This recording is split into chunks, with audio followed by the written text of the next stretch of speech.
Latvijas valstī 18. novembrī 107 gadi. Mēs uzdodam jautājumu izciliem Latvijas cilvēkiem, kas tev ir Latvija? Un šodien uz šo jautājumu atbild profesors Antolijs Danilāns. Labdien! Ievērams Latvijas gastroenterologs, terapeits, ārsts kā tāds.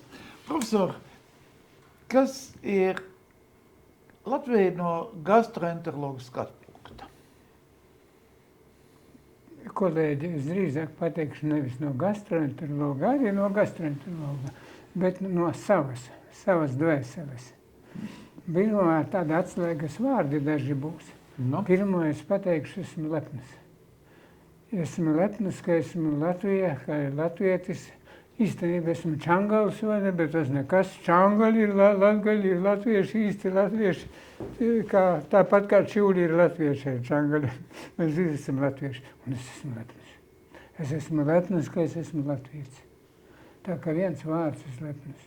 Un tā, domāju, varētu rekomendēt arī citiem, lai ir lepni, ka mēs esam latvieši. Mēs varam visu, daudz varam, un pašam nav sevi tur jānoniecina, kas mums kādreiz uzsniedz. Otrs atslēgas vārds – dārga. Latvija man ir dārga. Ne jau naudas ziņā būtu smieklīgi, es domāju par naudu, ka viņi maksā dārgu un tā. Nē, dārga man, ka tu kādreiz runā tovam cilvēkam, sievietam, dārgā, mīļā, dārgā Latvija.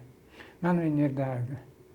Es gribu, lai Latvija būtu un darīšu visu un aicinu pārējos darīt visu, lai Latvija būtu. Jā, Latvija dārgi. Trešais atslēgas vārds, ko gribu pateikt, runājot par Latviju, es esmu laimīgs. Laimīgs. Laimīgs, jā, jūsu priekšā ir laimīgs latvietis un laimīgs tāpēc, ka viņš ir latvietis. Es esmu laimīgs, tāpēc, ka latvietis esmu. Bet apmierināts ar to. Un gribu vēl turpinājumā novēlēt Latvijai, būdams mediķis, ārsts, gastroenterologs, kā jūs izteicāties. Ja? Es gribu novēlēt Latvijai veselību. Mīļā Latvija esi vesela, neslimo. Mīļais Dievs, lai tu netiec sakropļota. To es ļoti novēlu gribu. Un vārdu sakot, ilgu mūžu Latvijai. Ilgu mūžu Latvijai. Un tomēr no gastroenterologa skatījuma. Kāda mēs esam cilvēki? Mums ir kaut kāda sapratne par to, kā mēs ēdam un dzīvojam, elpojam un dzīvojam, kā mūsu sirds strādā un dzīvojam. Kas ir jūsu pacienti? Nē, es apmierināts. Mani pacienti ir inteliģenti, kļūst arvien inteliģentāki uz to. Nē, es esmu apmierināts par pacientiem. Bet tomēr par to latviešu mikrobiomu. Par latviešu mikrobiomu. Nu, es neteikšu, ka tas ir latviešu mikrobioms. Es nedomāju, ka latviešiem ir tāds īpašs. Kaut gan taisnība ir. Katrā pasaules nostūrī savs mikrobioms. Mikrobioms nozīmē to, ka mūsu zarnu traktā dzīvo kāds kilograms, pusotra kilograma, tur miljoniem baktēriju. Tās ir ļoti labas baktērijas. Agrāk es viņus būtu saucis par komunistiem, jo toreiz teica, ka komunists kaut kas ļoti labs. Tagad jau mēs smaidām, bet tur nekas tur nesanāca. Bet šoreiz labā nozīmē komunistis. Jo redziet, mēs ēdam, lai dzīvotu. Olbaltu vielas, tauku vielas, ogļhidrātus, tos mēs varam apēst un tā. Bet vēl zarnu traktā ir īpaši kanālīši. Daba uzbūvējis vai dieviņš, nezinu, kā grib, kurš cilvēks, uzbūvējuši varenus kanālīšus. Par tiem iet iekšā taukskābes ar īsām ķēdītēm taukskābes. Ēdienā šādu taukskābi ir maz. Kāpēc tā sabūvēt ļoti daudz kanālīšu šādām īsām taukskābēm? Atbilde.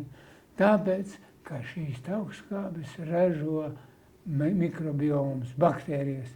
Tās var būt čurā ārā, varbūt kaut kā citādi izdalā ārā, bet tās baktērijas dalās ārā un caur kanāliņiem skrien iekšā un dod mums stiprumu. Jā, izrādās, ka baktērijas mums baro, manas smadzenes, zinātne pierādījusi, ka smadzeņu pods palika lielāks, ka dabūja šīs te īso ķēžu augstskābes. Lai slava manām mikrobiomām un ar visiem. Latviešu mikrobioms ir savādāks kā Japāņiem, protams, vai ne? Tas tā, katrā zemeslodes daļā tas ir savādāk. Man daudz cilvēki saka, ka es laikam braucu Japānā, Ķīnā, bija kaut ko sēdies, un man tur sākās caurē un tā traucējumi. Nē, tas bieži vien nav ēšanas dēļ.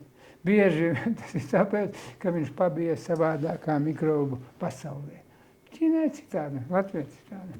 Mēs esam pieraduši pie savas, un mums Ķīnā kādreiz var noreģēt kuņģi zarnu trakts. Ķīnieri var noreģēt Latvijā. Ķīnieri varbūt Latvijā, mums nepatīk. Jā. Vai mēs ēdam citādāk nekā citi? Protams, katra tauta ir savādāk. Tas ir labi. Bet nu kā Latvija pēc jūsu domām ēd atšķirībā no citiem? Es domāju, ka normāli. Jā, mēs ēdām, piemēram, es gribētu, lai būtu ievērots, tas varbūt nevienmēr tiek ievērots. Kādreiz metās uz tādiem vegāniem, veģetāriešiem, kas ir muļķības, tu neko nedod. Uzturē pamata postulāts, es neesmu dietologs, bet esmu gastroenterologs, bet tomēr pamata postulāts ēdienam ir daudzpusība. Vajag ēst daudz gaļu, olas, pienu, ja pūš vēders, labi, drusku piens. Kādreiz var pūst, nevajag. Man kādreiz prasa, bet man ļoti gribās pienu, viņam ir laktāzes mazspēja, nesaršķeļ piena, cukuru, nav laktāzes, nav fermenta, kas laktozes saršķeļ, cukuru, pienu. Es saku, ja ļoti gribās, dzeriet pienu. Kā? Bet man vēdera pūš. Labi, pacietiet. No uzpūsta vēdera viņa nekas nav. Ar laktāzes mazspēju, ar uzpūstiem vēderiem dzīvo ilgāk nekā veseli.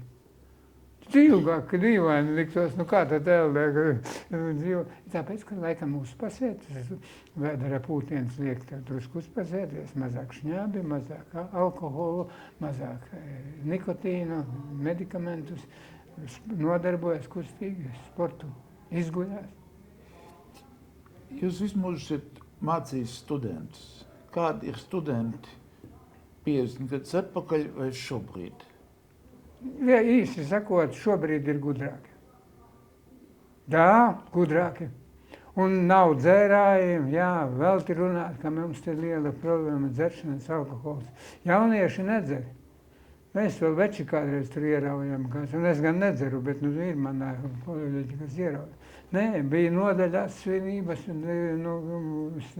slimības nodaļās, kurā kā pa vakariem mēs tur pasēdējām. Nē, tagad tas viss ir prom. Jaunieši nedzer. Man ir mazbērni, mazdēļi, mazmeitas. Nedzer, nodarbojas ar sportu, sprigani, saldi, stalti. Garāki pa mani izaugušies rāda, ka viņi veselīgā zemē dzīvo garākie.